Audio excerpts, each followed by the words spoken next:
Hello everybody, my name is Jane Williams. I'm a researcher who's working in the field of equine performance and equitation science, exploring the links between performance, welfare and longevity across equestrian sport.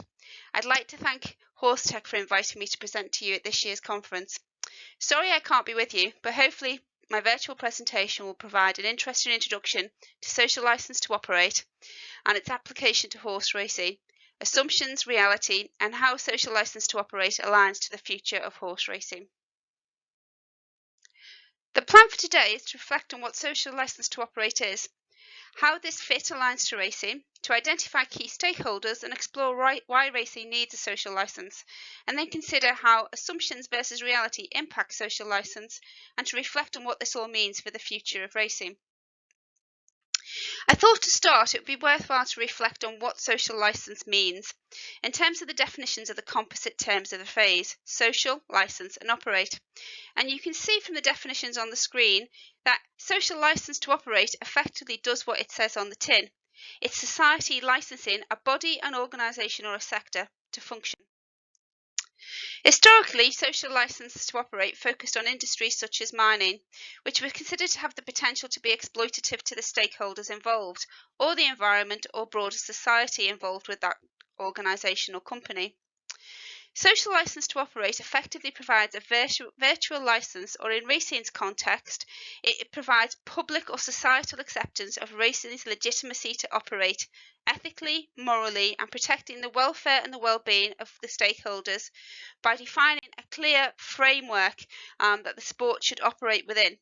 It's also critical to note that this is not a one-off event.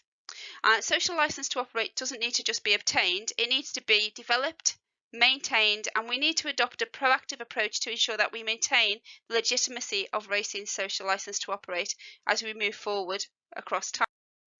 The foundations of a social license are based on trust, regulatory, procedural and operationally, transparency in practice, and effective communication and dissemination strategies. Having these facets in place can place the sport over the threshold to obtain legitimacy and showcase a social license does exist.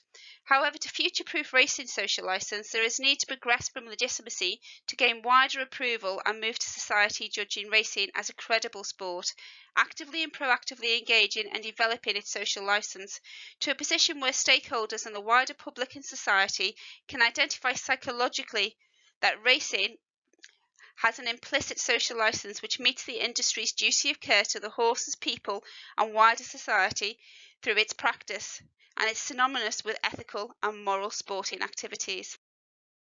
We have to acknowledge racing, like other equestrian sports, contains an implicit risk for participants. Social license is not about making a sport risk-free, but embedding approaches which optimise welfare, minimise risk and showcase evidence-informed approaches to the key stakeholders in the sport. The focus to date has been on the horse as the key stakeholder, as a sentient but non-articulate participant who cannot be master of their own destiny. Embedding a duty of care to safeguard racehorse health, welfare and quality of life is therefore critical to racing's social licence. I also believe there are outcomes the majority of people involved in racing have advocated for many years. Alongside this, we should also consider the people in racing as the other key stakeholder in the sport. And we should think about the physical and mental well-being of the people involved in the industry as another key remit within social license. Alongside this, we need to recognise, as the quote says, that any body, regulatory or welfare associated, or any individual who articulates a viewpoint on racing, be that positive or negative, will influence how racing is judged and should be considered therefore a stakeholder. For racing, the breadth and diversity of stakeholders is complex. Add to this the global status of the racing as an industry, and that social license may vary in different federations, and the picture becomes considerably even more multifaceted. So why does racing need a social license? Well, bad news is incredibly newsworthy, and good news is not necessarily as picked up as much within the press. Meetings such as Cheltenham and Hartpury regularly attract press linked to negative injuries, falls, fatalities, and these are often the lens that the public, the wider public not actively engaged in racing, sees us through. The example you have on the screen is Santar, who ran in the Grand National a few years ago. The horse was sweating up in the paddock. It subsequently fell in the race, but the bit that people don't see is the Twitter post afterwards showcasing that the horse is fully recovered and is recovering well at home. Globally, this pattern repeats. Examples on the screen relate to the frequency of fatalities at Santa Anita racetrack in the USA. Alongside this, there are examples of high-profile negative programs and anti-racing protagonists which have gained mainstream attention. Social license to operate is a mechanism to provide the framework and the evidence base for racing to demonstrate that these examples do not reflect the true picture of horse racing in this country and as an industry. Public perception of racing is therefore critical to the future of the sport. A positive perception of racing from the public is essential to gain wider acceptance of racing, to move from legitimacy through to credibility through to trust being embedded in the sport. That also then goes on to have subsequent economic and employment impacts on the industry, and we need to be aware and cognizant of the influence of potentially disruptive communication technologies. Social media can be a blessing and a curse at the same time. And keep in mind that the framework within social license can offer us that working solution to safeguard the future of racing. Critically, whilst we may not agree with the accuracy of public perception about racing, it is how people feel, and this perception is how the industry is going to be judged by society. Recent surveys of the public identify key concerns over horse racing. Key areas included the general consensus of equine or racehorse welfare, that is poor, catastrophic injuries related to surfaces, falls and fatalities, the concept that racehorses are too young to race, and particularly flat racing and 2-year-olds entering the sport at too young an age. Being able to medicate horses on race days, this is more linked to the States and potentially the use of Lasix, but there is concerns in the UK as well. Other drugs to enhance performance, so the whole concept of doping racehorses, whip use, and how the industry looks after racehorses once they've finished racing and whether that aftercare mechanism is in place. I think we can all agree with Einstein's definition of insanity on the screen, but what does this mean in relation to racing social license? It means we cannot assume carrying on as we always have done will equal a social license to operate for the sport. And the embedding of a social license to operate as a strategic objective across racing and wider equestrian sport demonstrates that the governing bodies are taking social license seriously. In racing, as I'm sure you're aware, the British Horse Racing Authority commissioned an independent group of experts to create the Life Well Lived strategy for the racehorse as a key stakeholder in racing social license. As you can see, the pillars of the Life Well Lived strategy are equine quality of life, lifetime responsibility, improving safety and improving trust, aligned to meeting the duty of care and the moral ethical responsibilities racing has for the horses that participate in our sport. Within this, there is a need to also consider the broader context and how society is changing. There is an increased awareness of animal welfare. Technology has an increasing role to play to provide and support evidence-informed approaches. Increased research can also be used to support these. Social media has also become a tool which can monitor and bring attention to the sport, both in a good and a bad frame. Therefore, we are looking at social license where equestrian welfare is about moving from providing basic needs to survive, but to a focus on positive quality of life and racehorses thriving rather than just merely surviving. Muller's 5 domains model is a model of animal welfare which is commonly utilised across different animal species. In this model, a mental domain has been added, which is considering the impact of management and practices on animals' positive and negative affective states, or in simpler terms, the quality of life that an animal has. For racing, this may need us to reimagine measures of success, considering adding welfare, quality of life, health and career longevity to the traditional measures of what we would deem as success measures within racing, for example, prize money, the number of races won, and to reflect that broader context that the mental domain, positive quality of life, is a real key outcome that we need to embed within social license.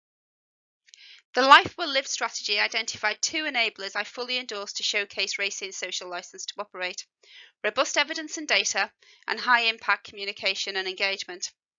The technology on show across the conference this week offers potential to explore how we can increase data gathering in racing and crucially in training, and can support increased links between researchers and industry to provide that evidence base which can showcase how racing is meeting the needs of the horses involved within it. Improving communication strategies, dissemination of the good news stories, and myth busting common misconceptions about industry is key to a successful social license to operate. But impact also needs to be considered within this concept. Impact is not a passive event, and it requires evaluation and for industry to measure the change generated or not by the data, the evidence, and the communication strategies utilised. Within this, social media can be a force for good or a force for bad. The accessibility of smartphones, distribution and impact of snapshot moments needs to be considered carefully in communication strategies at all levels of the industry, and we have to take responsibility from a level of the individual trainer, the staff working with the racehorses, right the way up to governing body levels. In my opinion, we also need to be more proactive to showcase the good news stories in racing. But this can be a challenge, as a lot of what racing is showcasing as being positive is being showcased to people who are already involved or associated with the sport. So we're taking the good news to interested parties when we need to spread that word broader to wider society and people who don't engage with racing that much. So how do we do this? Winning hearts and minds is a good starting point for this. And examples on the screen are some nice applications of how we can start to sell our hearts and minds story. So ITV Racing's homeschooling gives a connection broader than the racetrack experience with racehorses to the home, to the people involved with racing. Equally, Life of Being is another nice example which has potential to go to broader audiences than just the racing audience with the right marketing. We also need to increase the attention on positive industry initiatives. So, for example, we've got a focus here on the changes to fences in Britain to be painted white to improve racehorse safety by reducing fall risk and linking through to the research around racehorse vision.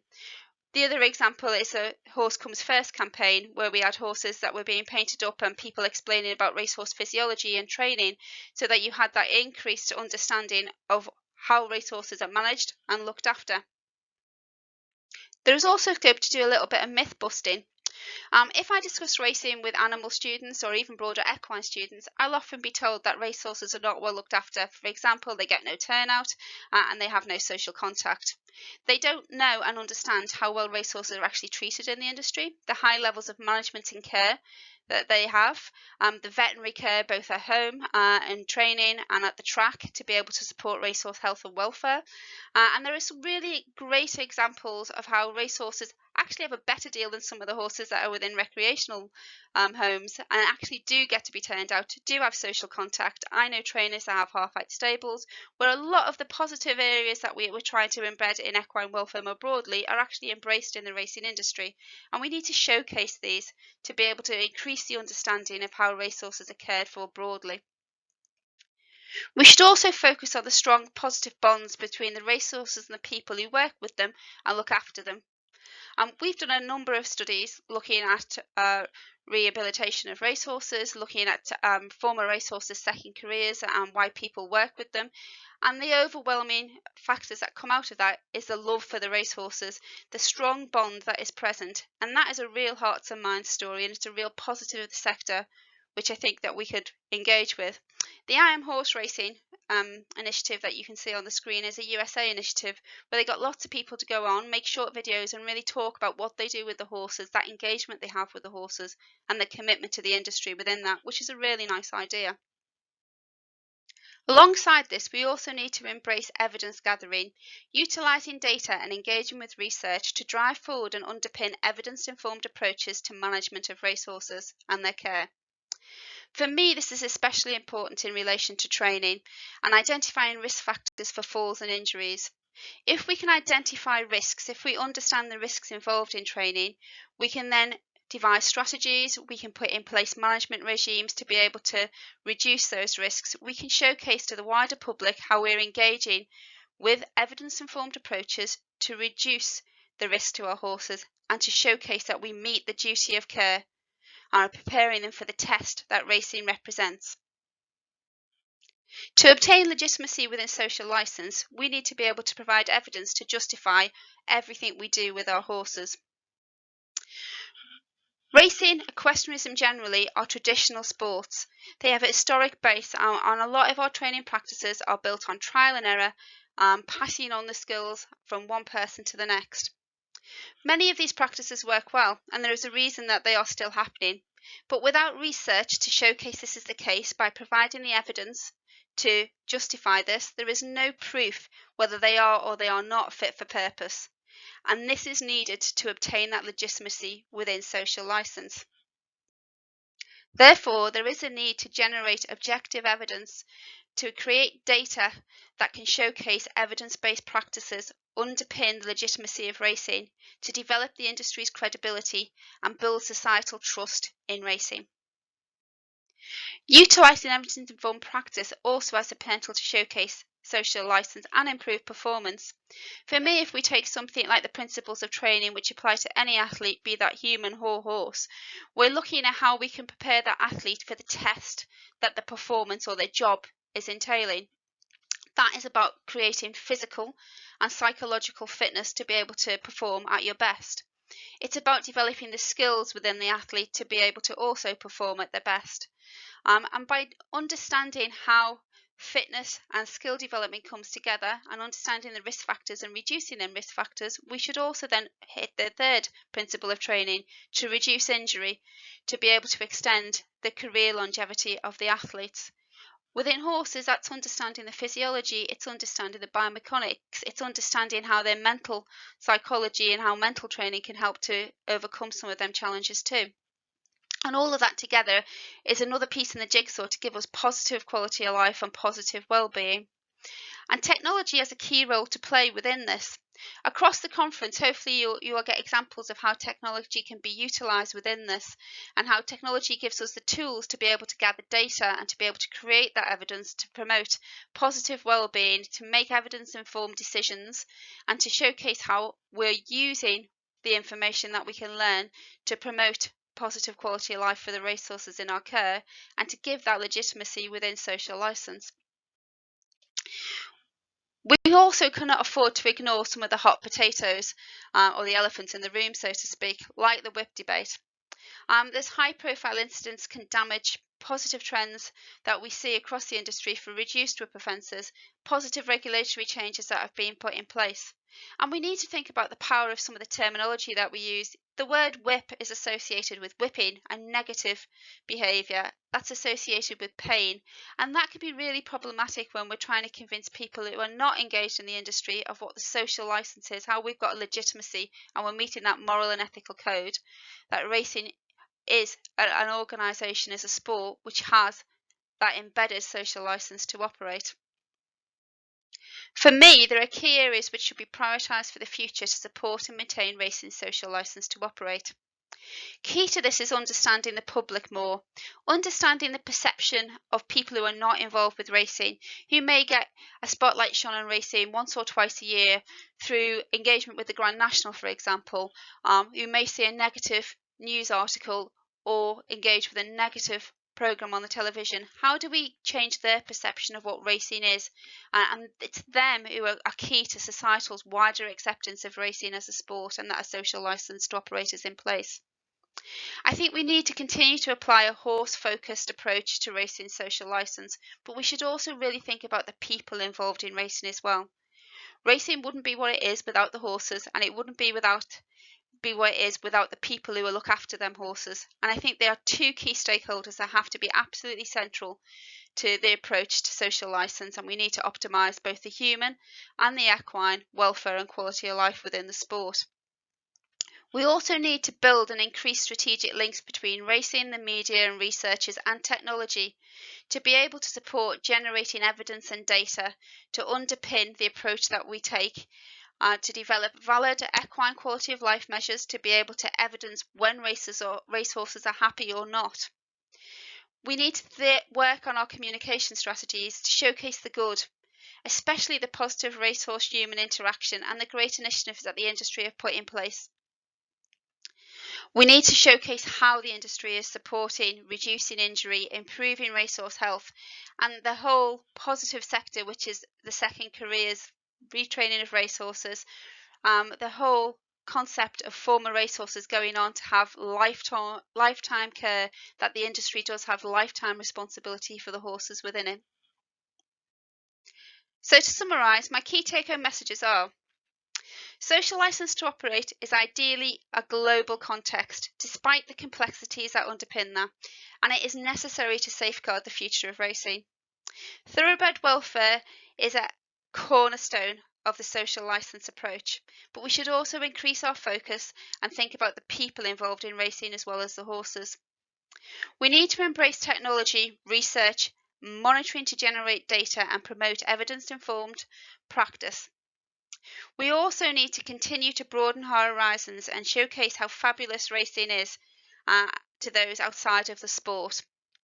Effectively, the future of racing is in our hands, and we need to be able to embrace that challenge and really go forward to give a positive perspective on racing to broader society, and to showcase that we do have a moral and ethical framework which underpins the sport that we all love.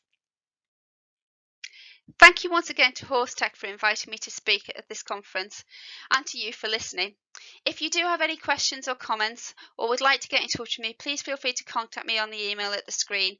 Again, it's a real shame I haven't been there in person today, but hopefully we'll get the chance to catch up at a future conference and be able to have a conversation and to embrace the social license to operate, which is being embedded across horse racing. Thank you very much for listening.